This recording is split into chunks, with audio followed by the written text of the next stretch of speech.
back, listeners, to another edition of Heads Up. It may be winter, but we here at Formpro don't take a recess in the winter months. And Neil, welcome along. I guess the highlight for most last week was us winning the pick six, but it was just one horse too far for us to go. But very, very close, but no cigar. Yep. But I'm sure everyone still enjoyed being part of that syndicate. Yeah, it was a shame it was the first leg. It was a bit of a downer once that thing got beaten.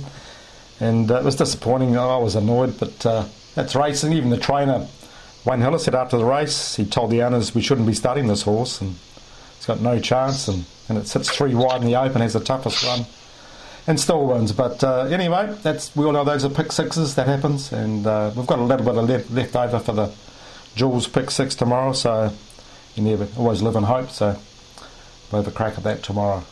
No, it was a good, and even the State of Origin. That was another disappointment on Wednesday, wasn't it?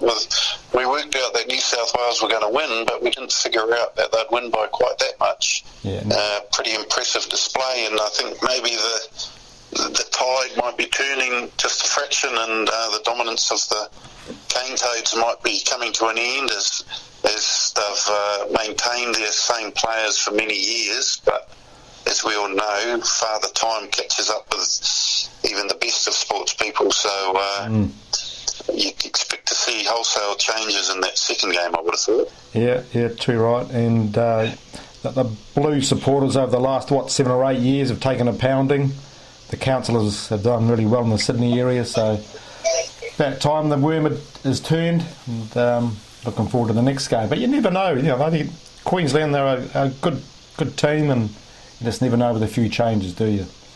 But, and what else have we got? Oh, Michael Coleman riding his 2000th winner.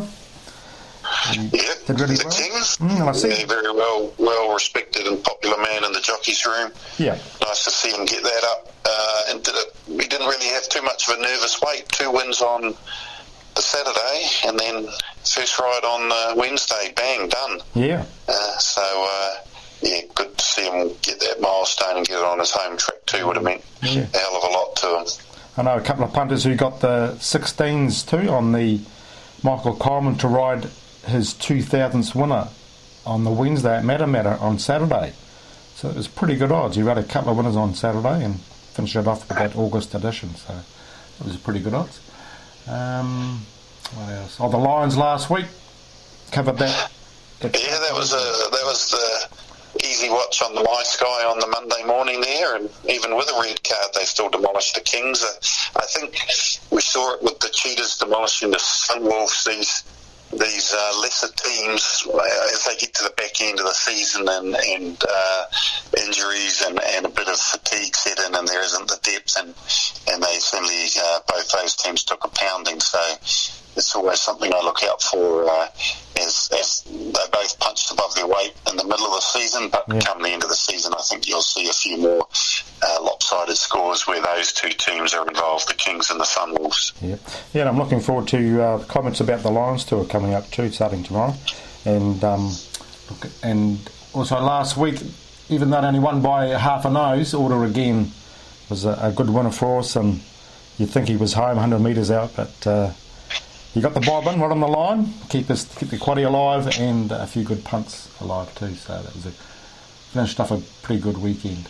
Back with part 2, I'm going to preview a couple of races at Wanganui at CD. I know I'm not going to preview CD races anymore, but Ellerslie looks pretty thin on the ground, so I thought there's 2 good races down there. We'll touch on those and have a look at those. So back in a sec to have a look at those. One. Okay, listeners, we've got a couple of good races down at Wanganui on a heavy track, and the sunshine is forecast on Friday and Saturday, so it may be a holding sort of surface, and they tend to sort of get out wide there, don't they, Money Shot, when the track does get to that condition. So maybe it's a race that sets up for something with a light weight that would get out wide. So there's a few good horses in this race, and the Wanganui Cup that have got big weights. Can you see anything down the weights, then give them a real fight? Yeah, well, of course, this was the race, Neil, that was moved from November when their meeting was abandoned after one race then, so they've moved it to the Queen's birthday. Full field, couple of very quality performers up the top, Maygrove, Nashville, Pecoris, but I think the bookies have got this one right. They've got Ladies First, number 11, the $3.60 final field favourite. She's on the minimum after winning a listed race last start, and she's owned locally by Humphrey and Fiona O'Leary, and I think this will be a race they'll be desperate to win their hometown cup. And my reports say the track work this week has been first class. The blinkers remain on. That's what I think helped her immensely last start, and she'll be winning this race. Listeners, $3.60, just keep putting it on till it hurts. Ladies First, drawn wide. That'll be the right spot to be by this time of the day, and that is the good thing of the day, in my humble opinion. Ladies First to win the cup. No, I won't disagree with that. The last time I heard someone say keep putting it on till it hurts was John Barry before Jimmy Shue won. It wasn't the Derby at Ellerslie, it was the lead-up race. I think it was a lead-up race. Yeah, that's one of John Barry's favourite lines. I stole it off him, but one too, so I know the bookies took a real hit on him, and that was great. Good to see.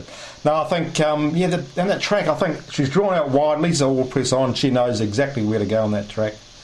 And she does look... So I was looking for something around there with a lightweight too. The only query I've got, I would like to see some rain for her, because the tougher the track condition, the better her chances. But she's a good tough. Me up and distance now, you think would suit her. And those horses, I'll put Pecoris on top myself, but giving 6 kgs, you see him, if he's leading a Pecoris, Ladies First is coming at him, 100 metres to go, you know who you'd be on, wouldn't you? So, tough race. I'll go you a chocolate fish actually on that.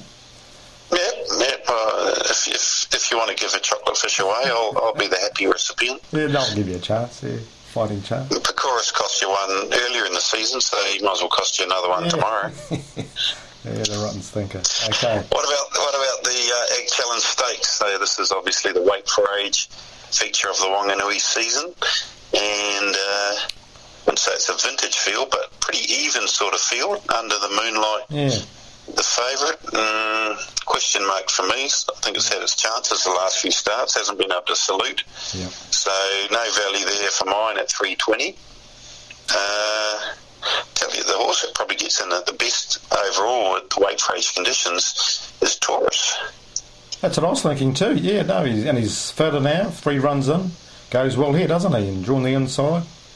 He's got to be a good chance. Tricky race, but I thought if you were pretty confident on Ladies First, you'd have to give Slimline a pretty good chance, and at $9.50 and $2.80, I thought it should have been a good race last start, and I think she loves Awapuni though. She's won all 4 of her races at Awapuni, so that's definitely her track. Yeah, I think, but they've been riding her back, and I think that's the race where you've got Gypsy Fair, Prince Mambo definitely go forward. And Taurus won't be far off them, yeah. So bit of speed there. Yeah. So if you can get out wide, and if they're coming down the outside, Hannibal will just sit back and get to the outside and home she roar. So probably a day where you've got to watch how the track is playing, eh? Yeah. Anything else you like there at Wanganui? Well, I thought a bit of value in the Castletown Stakes, race 4, the 2-year-old feature. I know Hard Merchandise was pretty impressive last start, but I would suggest he beat nothing. Exactly. The horse I like is number 5, Electrode. Pretty impressive win at Waipa. I think you were there that day, Neil. That's one at definitely $5, and I'll make a prediction now, Neil. It's just after 1 o'clock Friday. The $5 won't hold up. That price will get slashed. Electrode, the money will come for this horse, and it'll be going very close in the Castletown Stakes. Yeah, I agree there. No, she looked pretty good at Te Aomuri. Nice looking filly. And Baker Forsman, Matt Cameron, drawn nicely. And I agree, Hard Merchandise beat nothing, and it got all favours on that pace too. So, yeah. Electrode, $5, maybe $3 by closing time. So listeners, if you're listening and it's still $4 or $5, get on. Ellerslie, I've gone through, there's a couple, 1 or 2 horses there I like for subscribers I've put up there, but nothing much else that I like. Going to be Survival survival of the fittest there, you'd think, Sure. on Saturday, and then Monday could be even worse if the rain arrives over the weekend like it's predicted. Yeah, is it? Okay, right. Okay, now small fields there, and subscribers will know the 2 horses I like there, so get on those. Small fields for good stakes, though, Neil. I mean, that's the crazy thing now. That's right. They're all $20,000.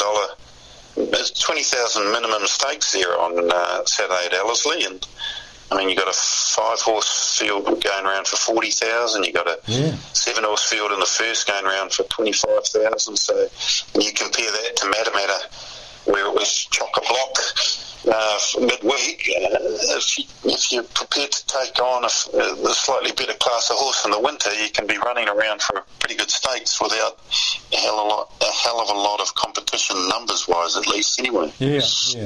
And we can't close off the preview without having a mention of the drills.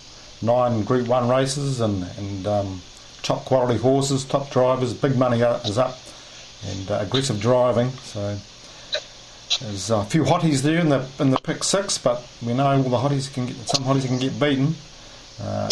El Mac in the first race probably be hard to beat, but has just gone off. That was a tough run last start. But anything you can do? Well, race 4, number 1, Delightful Memphis. Got the best draw she's had for ages when she's been up against the big fillies. She's always been the bridesmaid, but I don't think on Saturday she will be the bridesmaid. I think she can win the duels. The Spanish Armada hasn't got the best gate speed, and I think will be tripped 4 wide going around the first bend, and probably will only get down to the park position with maybe 900, 800 to go. That's right. And I think by then Blair will have decided the lead won't be up for grabs, and that means the park position won't be up for grabs. So if Bonnie Joan or Party On want to come around 3 wide, they'll have to sit 3 wide the last 800, and I think that might set the race up for Delightful Memphis to hold on. So $6.50 fixed odds at the moment, probably a fair price. Was $8.80 earlier in the week. Yep. It was $3.20 a place before the draws came out too, so the people that got on the $3.20 a place will be laughing. Yeah, but she's one that could knock over a favourite, and Enheim I wouldn't be touching either at $1.25. Yeah. Too much of a risk. Remember, he galloped. He's up to $1.28 now. He galloped at the Jills last year, blew to pieces. So he's no absolute standout. Yeah. And he's probably the other way around too. Yeah, Spankin will win. The 4-year-old race, again, you wouldn't want to risk Kevin Rocks. He can do things wrong. So I think you'll be surprised that pick 6 will pay more than it looks on Saturday in the Jewels. Yeah, but we're going for a reasonable spread, and just hopefully, we can get 3 or 4 of those hot pots beaten. So if it does, you could be in for a decent collect. But one of our subscribers is involved in a couple of syndicates there, Rob, with Majestic Man and Dark Horse, a couple of very promising trotters. This time next year they'll be winning all in a row, I feel, but 2 very good trotters and 2 realistic chances as well. Especially that Majestic Man. I backed him last start, he paid $10, and he's a good trotter. And I think even from the unruly, this track will suit him, getting a track into it. So $4.80 is my value bet down there. But nothing else you're keen on? No, that's about all for Saturday. It's going to be good viewing, that's for sure. Yeah, too right. Yeah. I've got a couple in Aussie I've posted for subscribers there. I'm really keen on, so especially with the decent tracks at Doomben and Rosehill. A couple of 3 nice bets there. Yeah. I look forward to reading those on the website then. Yeah. Okay, and back with part 3 with your comments about the Lions Tour and maybe 1 or 2 good bets for the weekend.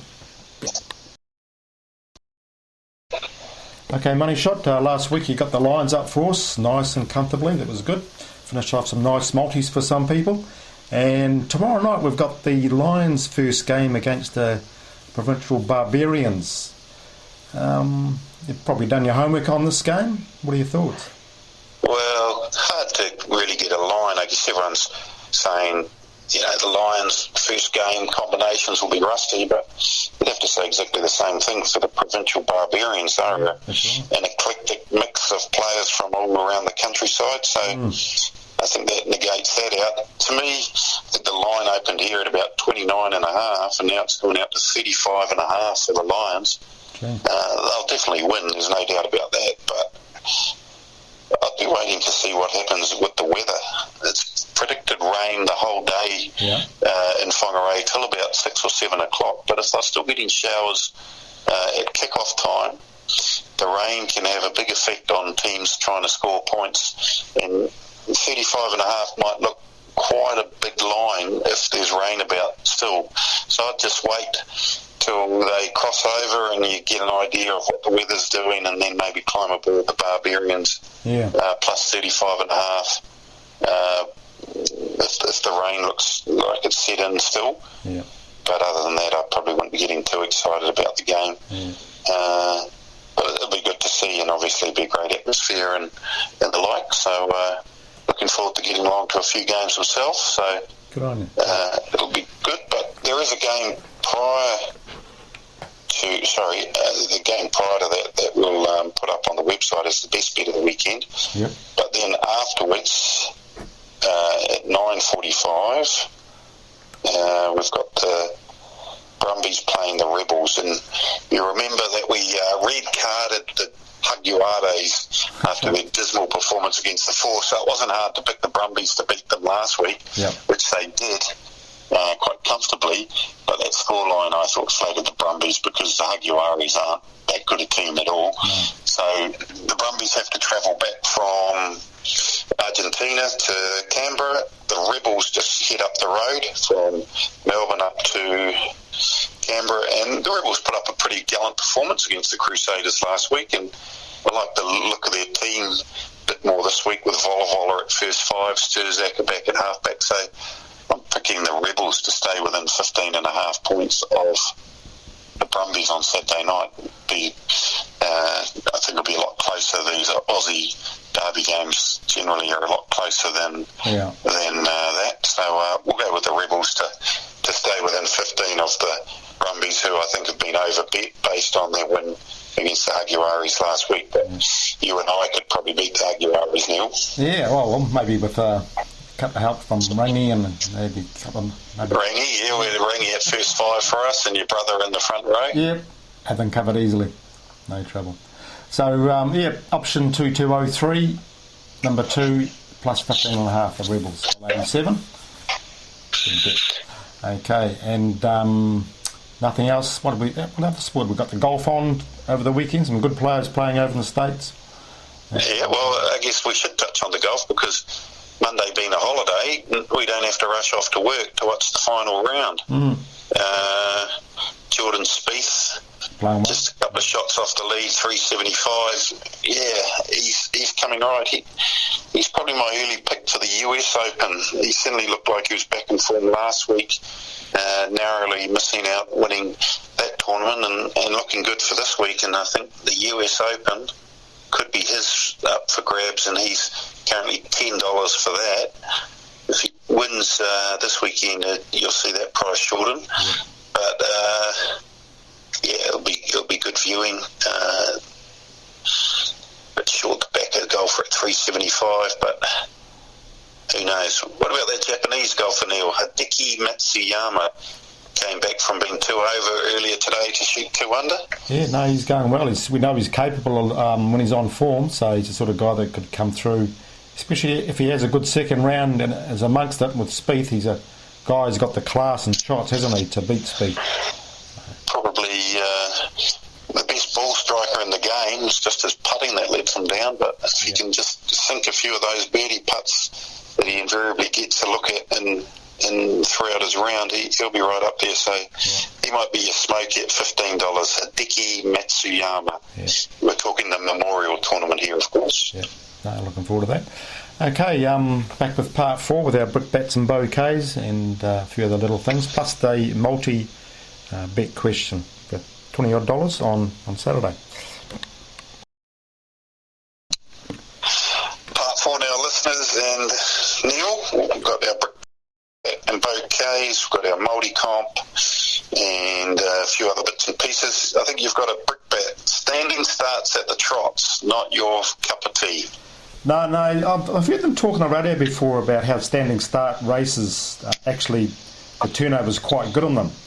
But my way of thinking is I never hardly ever bet on a standing start race because you can guarantee 3 or 4 get chopped out at the start and one of them will be yours. So, and I think if they were mobile starts, especially when they're all off the front, over 2,000 metres or 2.6 or something, if it was a mobile start, the turnover would be even more. And standing starts were around before vehicles were around, that's why they had them. So I think it's about time we just dumped them as much as we could, except maybe for obviously the New Zealand Cup standing start. But I don't know, it's just... The problem with that, though, is I'll play devil's advocate here. The barriers have much bigger influence. So unless you then brought in preferential draws where the best horses were drawn out wide. Yeah. But, I think for me, the issue with standing starts is how different each standing start can be. Some can be a walk-up. Exactly. And then they make them stand for a bit, and then they let the tapes fly. Others, it's a walk-up, and they don't even stop, and then they go. That annoys me, is how different each club and each region or each starter conduct their standing starts. At least with a mobile start, you know where your horse is drawn, and you know if it's going to snag back or go forward, or you can try and work it out. But in the standing start, all it takes is one horse to swing sideways into your horse and... Yeah, that definitely is annoying when that happens. And I think often, though, they do make those late scratchings, but again, I don't think it's 100% consistent. No. What about the other punters' bugbear? Jockeys weighing in light. Your money goes around, and effectively you've never had a chance of a collect. That's right, yeah. But we all know that the dangers of changing that rule is the jockey can easily get rid of some weight and then be declared a late scratching, and the punt money gets refunded. So I think it's one of those rules where you just got to roll with it. It's one out of probably every 1,000 or so races where there's an issue. But it is frustrating for punters. But the old saying, though, one punter's demise is another punter's beauty, result. All those people that, the fourth horse that got promoted on Wednesday at Matamata, they get a free ride, and I guess over the distance of time, the good and the bad swings and roundabouts of those things even out, so you just got to cop it as much as it frustrates you at the time. There's some long-time subscribers will remember a horse I tipped out really confidently at Pyroa when they were racing there. This is a few years ago, and it ran second, but the winner waited in light. The jockey waited in light, and we were promoted, so we were on the plus side of the ledger there. So just strange how it can happen, like inquiries and interference. That happens. That's racing. That's why it's so good. Now, you got a bouquet? I've got a bouquet. Yeah, actually, the greyhounds. I was watching the Manukau greyhounds last night, actually, and I thought, well, gee, that looks pretty smart. The bird cage was laid out nicely, where the dogs walk around. Everyone was presented nice and neatly, and it just looked really professional. And even at the gallop, sometimes you'll see all sorts of different dress from handlers with the horses, and I thought, well, they've obviously made an effort at most clubs now. I think all greyhound clubs, they've got standard black uniforms, pants and white shirts. Yeah, and it's good to see. I thought, well, I want to represent a professional business, and they are, so good on them. I think greyhound racing's on the up, definitely on the up, especially with the increased stake money, and so good on them, good to see. Now, the multi question of the week, More missed out last week on a 5-leg multi, so we're going to make it a fairly easy one this week, are we, or a hard one? Well, I think it's pretty easy, actually. So, future racing at Wanganui tomorrow, the Castletown Stakes, of course, with a name like that. Older listeners might recall this race was run at Foxton until about 5 or 6 years ago.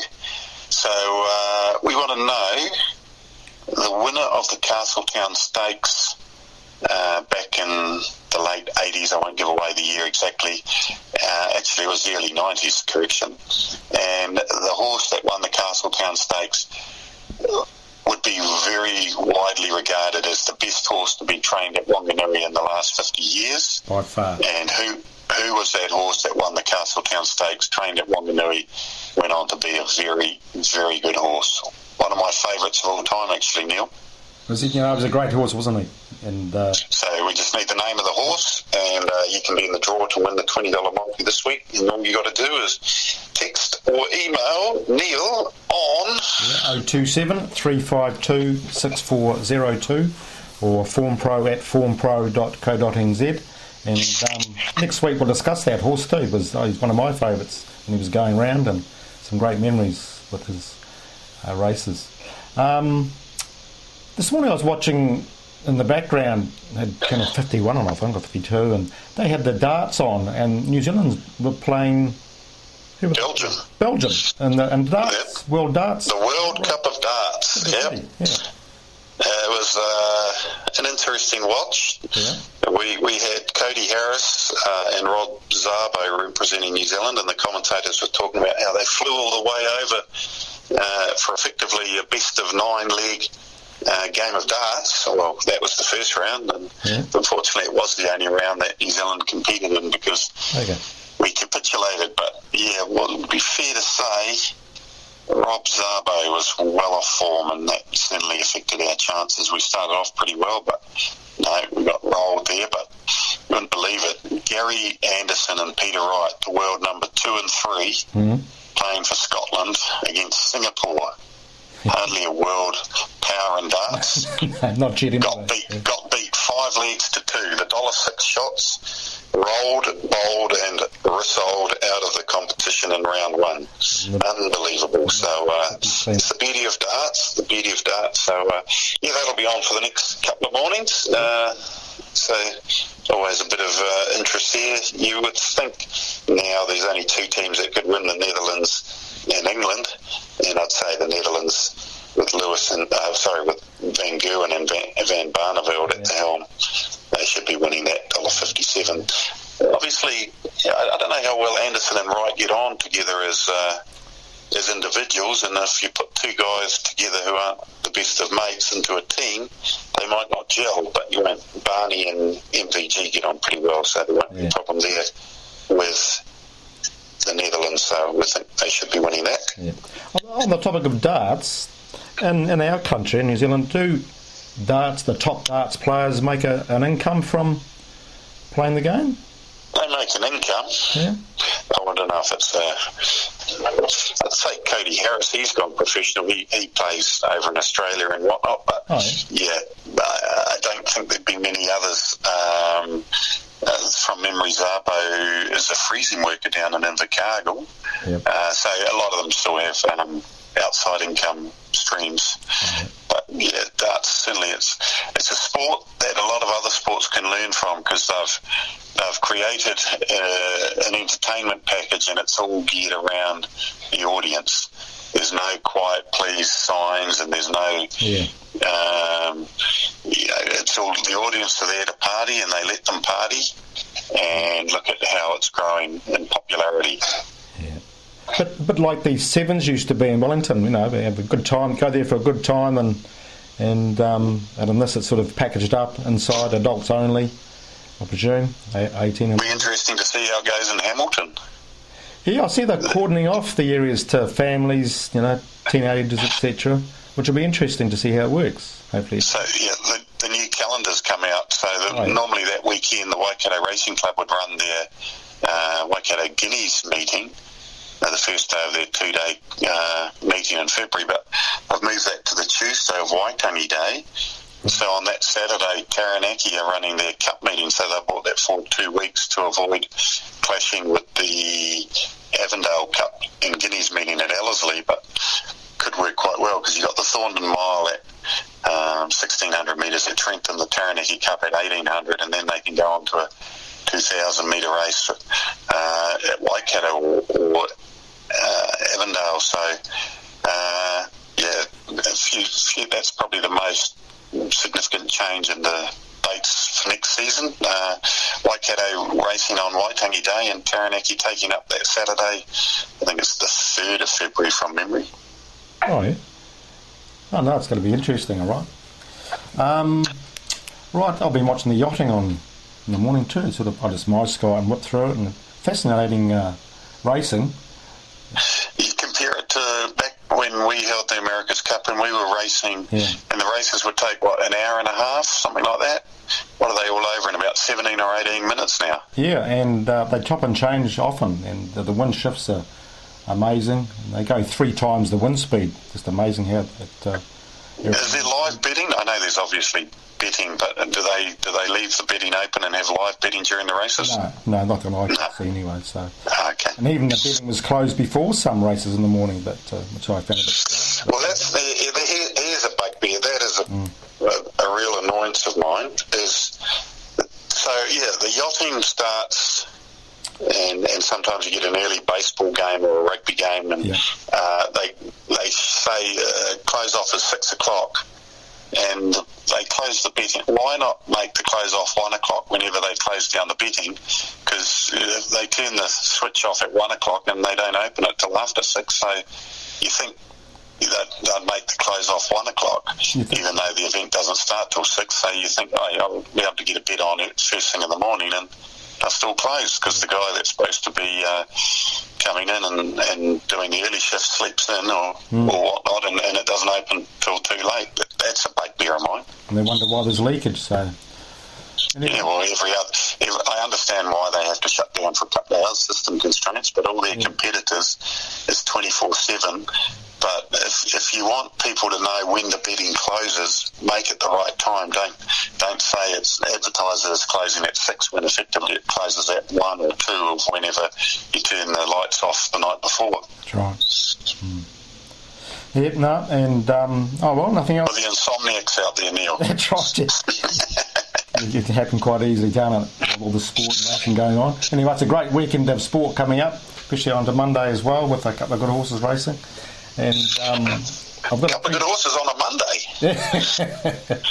Yeah. Oh, you mean that one good horse? One good horse. Yeah. Yeah. BT Junior. We can get the cat out of the bag now, shall we? Is he going to win? Yeah, he'll be hard to beat again. None of that's hard to beat. Is he going to win or not? Come on. Against those, he's got to win. He'll win. Yeah, good on you.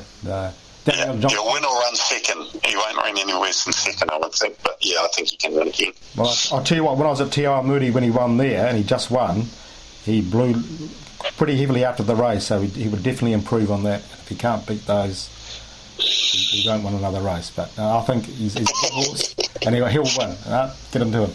Right, okay, let's everyone have a nice, profitable weekend, and back plenty of winners, and make plenty of money. See you next week.